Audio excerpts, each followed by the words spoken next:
कलकत्ता की आप लोगों की प्रगति देखकर बड़ा आनंद आया और मैं जानती हूँ कि इस शहर में अनेक लोग बड़े गहन साधक हैं। उनको अभी मालूम नहीं है कि ऐसा समय आ गया है जहाँ वो जिसे खोजते हैं उसे पा लें। आप लोगों को उनके तक पहुंचना चाहिए और ऐसे लोगों की खोज भी रखनी चाहिए जो लोग सत्य को खोज रहे हैं। इसलिए आवश्यक है कि हम अपना विस्तार चारों तरफ करें, लेकिन उसी के साथ हमें अपनी भी शक्ति बढ़ानी चाहिए, अपना भी जीवन परिवर्तित करना चाहिए, अपने जीवन को भी एक अटूट ज्योति जैसे प्रज्वलित करना चाहिए। इसे लोग देख करके पहचानेंगे कि ये कोई विशेष व्यक्ति, इस व्यक्ति में कोई न कोई विशेष बात है। इतना ही नहीं, किंतु जब आप अपनी शक्ति का उपयोग करेंगे तो लोग यही समझेंगे कि ये लोग सिर्फ बातें नहीं करते हैं, किंतु जो कुछ कहते हैं वो कर भी सकते हैं। इस पर मैं ये कहूंगी कि ध्यान धारणा करना बहुत जरूरी है। कलकत्ता भी एक बड़ा व्यस्त शहर है और इस व्यस्तता में, इस शहर की व्यस्तता में मनुष्य जूझ जाता है, उसको समय कम मिलता है, ये भी बात सत्य है। किंतु ये जो समय हम अपने हाथ में घड़ी की तरह बांधे हैं, ये समय सिर्फ अपने उत्थान के लिए और अपने अंदर के प्रगति के लिए है। हमें अंदर की प्रगति का प्राप्त करनी है। हमें अगर अंदर से अपने को पूरी तरह से जान लेना है तो आवश्यक है कि हम थोड़ा समय इसके लिए अवश्य रोज दें। जो लोग रोज ध्यान धारणा करते हैं शाम के वक्त और सवेरे थोड़ी देर, उनमें और जो नहीं करते उनमें बहुत अंतर आ जाता है। विशेषकर जो लोग बाह्यता बहुत कार्य कर रहे हैं, सहयोग के लिए बहुत मेहनत कर रहे हैं और इधर उधर जाते हैं, लोगों से बातचीत करते हैं, लेक्चर देते हैं, समझाते हैं, उनकी जो रूहानी शक्ति है, जो दैवी शक्ति है, वो धीरे धीरे कम होती जाती है। इसलिए और भी आवश्यक है कि ऐसे लोग ध्यान धारणा अवश्य करें।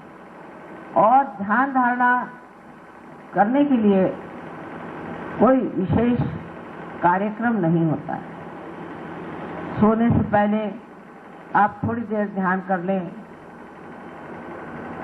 और सवेरे नहाने के बाद थोड़ी देर आप ध्यान कर लें, यही काफी है। लेकिन जब ध्यान होता है तो कैसे पहचाना जाएगा कि आपका ध्यान ठीक हुआ? ध्यान करते वक्त आपको निर्विचारिता पहले स्थापित करनी चाहिए। उस वक्त आपको ये नहीं यन्नेति इस तरह से अपने विचारों को वापस कर देना चाहिए। करते करते 2 श्वास लेने से, पहले श्वास लेने से आप ध्यान में बैठ करके और उसकी गहनता को आप जानें। फिर विचार आना शुरू हो जाए तो उसे फिर कहना कि ये नहीं या क्षमा क्षमा क्षमा शब्द बहुत जरूरी है, उस शब्द से भी आपके विचार की प्रगति हो सकती है। क्योंकि जब तक शांति नहीं रही तो आपकी अंदरूनी प्रगति किस प्रकार हो सकती है। जबकि समझ लीजिए भूजाल आ रहा हो, भूजाल में किसी वृक्ष की प्रगति नहीं हो सकती, तो उस वक्त मनुष्य जब एक विचारों के भूजाल में फंसा हुआ होता है तब उसकी प्रगति होना असंभव है। इसलिए आवश्यक है कि वो उस वक्त अपने को शांत कर ले। उसके लिए भी एक दो मंत्र हैं, वो आप कह सकते हैं, इससे आपके अंदर शांति पहले प्रस्थापित हो। धीरे धीरे आपको आश्चर्य होगा कि ये सब प्रयास करने की जरूरत पड़ेगी नहीं। आप हठात एकदम ही निर्विचार हो जाएं और निर्विचार हो करके और आप हठात इस चीज को प्राप्त कर लेंगे जिसे हम कहते हैं निर्विचारिता। वैसे भी चलते चलते रास्ते में ही कहीं सहज में ही आप एकदम निर्विचार हो जाएंगे। किसी बड़ी सुंदर सी वस्तु या कलात्मक वस्तु को देखते ही आप एकदम निर्विचार हो जाएंगे। धीरे धीरे ये आदत बढ़ती जाएगी और निर्विचारिता की अवधि जैसे जैसे बढ़ेगी ऐसे ऐसे आपकी अंदरूनी प्रगति होती रहेगी। माने ये कि आप एक दालान में अपने आ गए, लेकिन और दालान में भी आपको जानना है और पहचानना है अपने को। इसलिए आवश्यक है कि आप ध्यान धारणा में गहन उतरे। उसकी पहचान ये है कि जब आप ध्यान धारणा से उठेंगे तो आपका मन नहीं चाहेगा कि उठें। थोड़ी देर आप फिर उसी ध्यान में लगे रहेंगे। आपको ऐसा लगेगा कि अभी बड़ा आनंद आ रहा है, थोड़ी देर बाद उठें।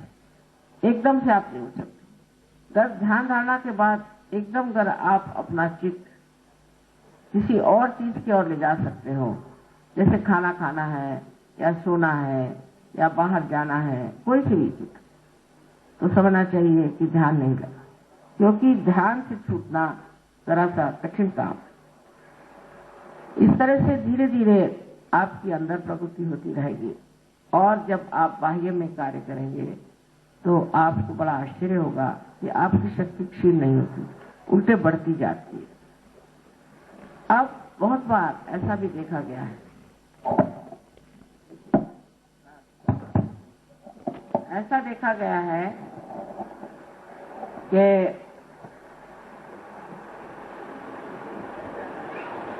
लोग फौरन उसी वक्त पार होने के बाद ही दूसरों को जागृति देना चाहिए और फिर उनमें कैचेस आ जाते हैं।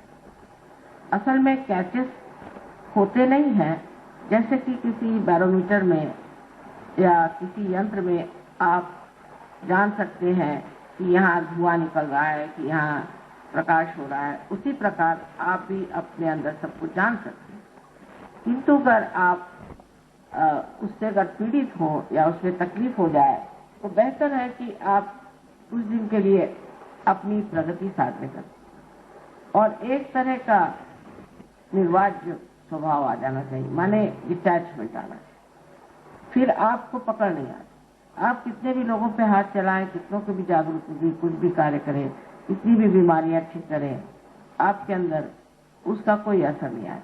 पर ये दशा आए बगैर ही अगर आप लोगों पर हाथ लगाने लगे तो बड़ी मुश्किल हो जाएगी। दूसरी बात यह है कि आप लोग पार हो गए और आपकी एक स्थिति आ गई, आप बहुत ऊंची स्थिति में आ गए। बड़ी कठिनाई से ये बात होती है। तो आपको ऐसे लोग मिलेंगे जो अभी अभी सहयोग में आए हैं। वो समझ लेना चाहिए कि अभी आए हैं और उन पे कोई भी आक्रामक बात नहीं करनी चाहिए। अपने प्रेम से, बड़े जतन से संभाल करके, हो सके तो कुछ खिलाने पिलाने की भी व्यवस्था करिए, इससे वो लोग आपको इतना भयंकर न समझे। क्योंकि साधु संत लोग तो हाथ में डंडा ही लेके बैठते हैं, उस प्रकार नहीं होना चाहिए। होना चाहिए इस तरह से कि वो अपने को ये सोचे कि हम ऐसी स्थिति में आ गए जहाँ सब हमारे बिल्कुल भाई बहन आप इष्ट हैं और उससे ही उन लोग जम सकते हैं। और अधिकतर मैंने देखा है कि एक आध दो आदमी ऐसे आ जाते हैं सहयोग में कि जो लोगों को बहुत ज्यादा डिसिप्लिन सिखाए, यहाँ नहीं खड़े हो, वहां नहीं खड़े हो, ऐसा नहीं करने का, वैसा नहीं करने का। खास सहयोग में डिसिप्लिन कोई नहीं, क्योंकि आपकी आत्मा इतनी प्रकाशवान है कि उसके प्रकाश में धीरे धीरे आप स्वयं ही अपने को देखते हैं कि मुझमें ये बड़ा ईगो था और मैं इस तरह से करता था, मेरे में ये गलतियां थी, ये था, और धीरे धीरे आप अपने ऊपर हंसने लग जाते हैं। आप सोचते हैं कि अरे कितना पागल था मैं, क्या ये इतना बड़ा यहाँ आनंद का सागर पड़ा था, इसको छोड़ के मैं कहाँ फंसा हुआ। तो धीरे धीरे आपने जैसे अपनी प्रगति को प्राप्त किया, ऐसे वो लोग भी अपने प्रगति को प्राप्त धीरे धीरे कर लेंगे। लेकिन इससे कोई डिसिप्लिन आत्मा का क्या होगा? जब प्रकाश ही आ गया तो आप जानते हैं कि प्रकाश में किस तरह से चलना चाहिए, किस तरह से रहना चाहिए, किस तरह से समझना चाहिए। और ये प्रकाश आपके व्यवहार पर भी पड़ता है और दूसरों के व्यवहार पर। अधिक आप अपने को जैसे देखते हैं, जैसे कोई प्रतिबिंब सा होगा। आप देखते हैं मुझ में ये खराबी है, वो खराबी है, तो बेकार चीजें से फेंक देना चाहिए। समझ लीजिए अगर इस साड़ी में कहीं अगर दाग लगा है और हमें दिखाई नहीं देता तो हम मानेंगे ही नहीं, पर जैसे ही हमें दिखाई देगा हम चाहेंगे कि इसे साफ कर डालें। इसी प्रकार ये जो देखना मात्र है, इसकी व्यवस्था होनी चाहिए। सहयोग में एक स्थिति जिसे हम कहते हैं साक्षी स्वरूपत्व प्राप्त होता है। साक्षी स्वरूपत्व में ये बात है कि आप किसी चीज की ओर देखते मात्र, उसके बारे में सोचते नहीं। कोई भी आपके अंदर उसकी रिएक्शन, प्रतिक्रिया नहीं आने देती। जैसे कि अब हम आए यहाँ, हमने देखा बड़ा सुंदर सब सजावट है, बड़ी सजावट है, अब इसे देखते मात्र रह गए। तो जिसने इसे बनाया, जिसने इसे सजाया, उसने जो अपना प्रेम और जो इसमें आनंद डाला है, वो पूरा निराकार आनंद जो कि साकार यहाँ हो गया, फिर से निराकार बन करके, और आपको ऐसा लगेगा कि जैसे कोई गंगा आपके सर से बह रही आनंद, एकदम उसे देखते ही आप प्लावित हो जाए। तो निरंजन देखना माने ये कि किसी चीज की ओर देख करके उससे कोई सी भी प्रतिक्रिया न होना, बगैर किसी प्रतिक्रिया के उसे देखना मात्र, ये सबसे बड़ी आनंददायी चेष्टा है। इससे बढ़ के और कोई आनंददायी चेष्टा नहीं कि आप में कोई भी उसके प्रति लालसा नहीं हो। अच्छा, जैसे समझ लीजिए अब एक यहाँ कारपेट बिछा है, बहुत अच्छा बिछा है, और हमारे इसके प्रति एक हम कोई क्रिया करें तो हम ये सोच सकते हैं कि भाई ये अगर मेरा है तो चिंता हो जाए कि कहीं जल न जाए, ये न हो, वो न हो। अच्छा, मेरा नहीं नसीब, क्योंकि उससे आज ही तो आपकी परेशानी दूर हो जाएगी कि मेरा तो है नहीं, किसका होगा वो देखें। अच्छा, अब अगर दूसरे का है तो उसको देखने पर भी आपको लगेगा कि ये कितने का होगा, कितने का खरीद होगा, इनके पास कहाँ से इतना पैसा आया, ये हुआ वो हुआ, ऐसी बातें भी आ सकती। और उससे आगे ऐसी भी बातें आ सकती कि अगर मैं लेना चाहूँ तो कहाँ से लूंगा, तो विचार ही आते रहेंगे। तो विचार पहाड़ के जैसे बीच में आ जाए तो इसका जो आनंद था, जिसने बनाया उसका आनंद तो आपको मिला ही। इसलिए निर्विचारिता में आने पे, जैसे कि कोई सरोवर एकदम शांत, उसमें एक भी लहर न हो, कोई लहर न हो, कोई तरंग न हो, ऐसे शांत अपना मन हो जाए, और उस शांत मन में, उस सरोवर में जितना उसके चारों तरफ बना हुआ निसर्ग, सुंदर निसर्ग है, जो कुछ भी सुंदरता है वो सारी उसमें पूरी की तरह पूरी की पूरी झांके, उसमें पूरी की पूरी प्रतिबिंबित हो और दिखाई दे, ऐसा ही आपका मन हो जाए। और जैसे ये आपका मन हो जाए, आप आश्चर्य हो जाए, आपको लगेगा कि मैंने कभी ये देखा ही नहीं, हर वस्तु में इतना आनंद है, मैंने कभी देखा ही नहीं, किसी मनुष्य में इतना आनंद है, ये मैंने कभी देखा ही नहीं और जाना ही नहीं। कलकत्ते की बात है, जब मैं अमेरिका जा रही थी पहली मर्तबा, तो हम एक होटल में ठहरे थे। वहां पर एक महाशय आए मुझसे मिलने, और वो मेरे पैर पे गिर गए। उनके अंदर एकदम जागृति हो गई और बहुत जोरों में जा। तो जो लोग हमारे साथ आए थे, दूसरे कमरे में थे, वो सब दौड़े दौड़े चले। मैंने कहा क्या हुआ? अरे पता नहीं, इतने जोर की चैतन्य की लहरियां आई कि हमने कहा पता नहीं माँ के कमरे में क्या हो रहा है। और कुछ नहीं, एक बड़ा महानुभाव ही कहना चाहिए, एक बड़ा परमात्मा को खोजने वाला साधक मेरे चरणों में था, और कोई बात नहीं थी, पर उसके जो कुछ भी क्रिया हुई अंदर में, जो कुछ भी उसके साथ घटित हुआ, वो इन सब को एकदम हलचल सी लगी। इतने चैतन्य की लहरियां क्यों आई, जैसे कोई पूजा हो रही है। तो ये मानस पूजा ही थी। तो वो लोग आए, आते साथ उन्होंने देखा, बड़े खुश हुए, सबको गले से लगा लिया। उस आदमी को जानते नहीं, उसका नाम जानते नहीं, वो कौन है, कौन से गांव से आया है, इसलिए आया, किसको जानते, एकदम गले से लगा लिया। सब बड़े तो आह्लादित हो गए, माने जैसे कि इतने ही गुलाब के फूलों की वर्षा इन पे हो गई। और मैं देखती रह गई, तो ये भी नहीं पूछा तुम कौन हो, क्या हो, कैसे आ गए। इस प्रकार आपकी स्थिति हो जाएगी कि आप जब दूसरे सहयोगियों से मिलेंगे तो आपको बड़ा एक ऐसा अनुभव होगा जैसा कि कोई मैं मुझसे ही मिल रहा। इस पर एक नामदेव की बात बताऊंगी आपको। नामदेव एक कवि थे और एक बड़े भारी साधक, और कहना चाहिए कि आत्म साक्षात्कार में बहुत ऊंचे उठे हुए एक संत थे। उन्होंने वो एक दर्जी थे और एक दूसरे संत थे, उनका नाम था गोरा कुमार, जो कि कुमार का काम करते। तो ये एक दर्जी थे, वे कुमार थे। तो ये मिलने गए कुम्हार को। तो कुम्हार साहब मिट्टी अपनी लेकर के उसको पैर से रौंद रहे थे कि उनको कुछ तैयार करना होगा, कोई सामान, उसकी मेहनत हो रही थी। उसके सामने जाते ही एकदम हठात ऐसे खड़े हो गए और देखने लगे। तो गोरा कुमार ने कहा, क्या देख रहे हो? पहले मराठी में है कविता, लेकिन कविता का अर्थ यह है कि मैं तो यहाँ निर्गुण देखने आया था, चैतन्य देखने आया था। वो तो सारा निर्गुण साकार हो, सारा निर्गुण साकार हो गया। इस तरह की समझ और इस तरह की सूझबूझ एक संत कोई दूसरे संत के लिए हो सकता। आज तक तो मनुष्य द्वेष, ईर्ष्या इसी में रहता है, लेकिन जब सहयोगी हो जाता है तो उसको दूसरा सहयोगी ऐसा लगता है कि मैंने जो निर्गुण को जानना था वो ये सगुण में खड़ा हुआ, ये निर्गुण है। कितनी ऊंची पदवी उन्होंने गोरा कुमार को दी और वो पहली मर्तबा उनको मिले थे। इस प्रकार आपसी प्रेम जो है ये बड़ा सूक्ष्म, बड़ा गहन और बड़ा आनंददायी हो जाता है।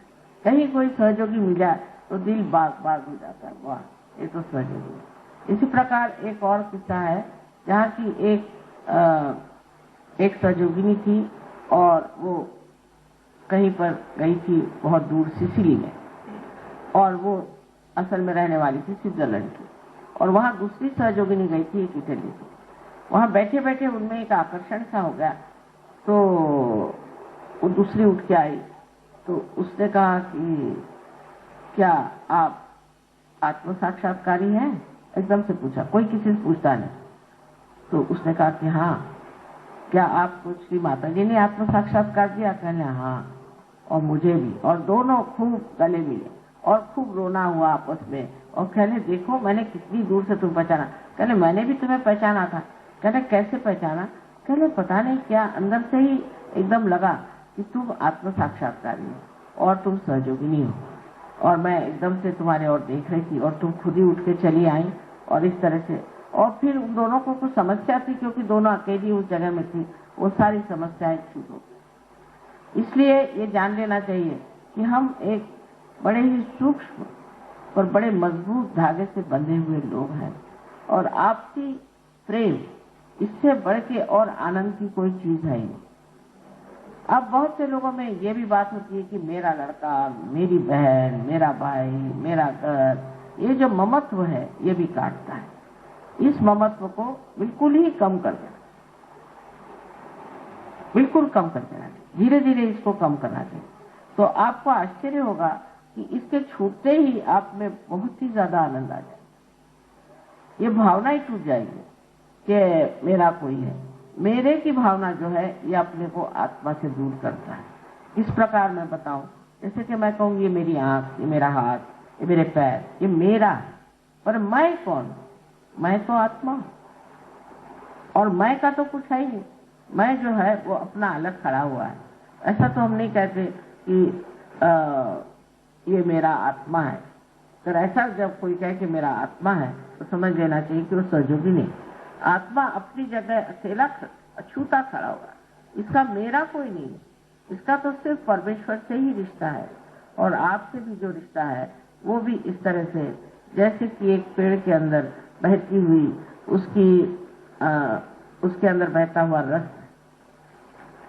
पेड़ के अंदर बहता हुआ रस हर जगह जाता है, हर जगह उस रस से प्लावित करता है, पत्तियों को देगा, पेड़ को देगा, और ऊपर जाकर के फिर उसकी जो शाखाएं हैं उन्हें देगा, उसके बाद वो फूलों को भी और फलों को भी रस देकर वापस लौटाता है। सबको रस देता है, लेकिन किसी में चिपकता नहीं। जहां वो कहीं चिपक जाए, समझ लीजिए कि उसको ऐसी इच्छा हो कि चलो ये फूल बहुत अच्छा है और ये मेरा है, इसमें मैं चिपक जाऊं, वहीं का रह गया तो वो पेड़ तो मर ही जाएगा और वो फूल भी मर जाएगा। ये प्रेम की हत्या है, और इसलिए मेरेपन से एकदम छुट्टी लेनी चाहिए। जैसे ये छुट्टी आपको मिलेगी, आप बड़ा आश्चर्य में हो जाएंगे कि आप जो एक बिंदु मात्र थे, एक बूंद मात्र थे, वो सागर हो गए, क्योंकि ये आपकी परिधि है, ये आपको बांध लेती है, ये आपकी मर्यादाएं हैं, ये सारी टूट करके आप अमर्याद हो जाते हैं। और इसी अमर्यादिता में जो आनंद है, क्योंकि फिर आप समुद्र के साथ उठते हैं और गिरते हैं और डोलते हैं, मजे में रहते हैं। फिर आपको ये फिक्र नहीं कि आगे क्या होगा, पीछे क्या होगा, हो गया। यही रहता है कि इस वक्त तो मजे में है और वही वक्त सबसे बड़ा है।